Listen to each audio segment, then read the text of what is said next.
本日は材料4つ、簡単チョコクッキーを作ります。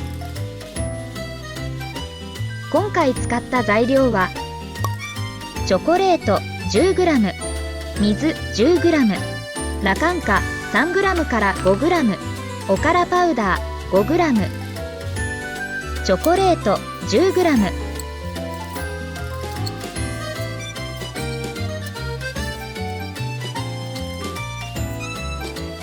水 10g、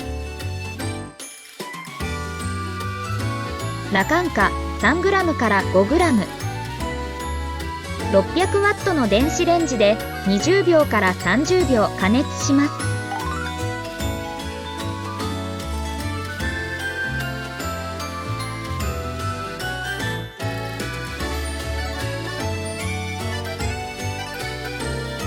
おからパウダー 5g。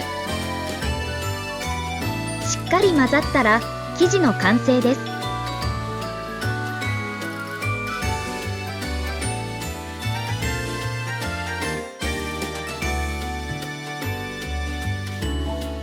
クッキングシートやラップを使って形を整えます。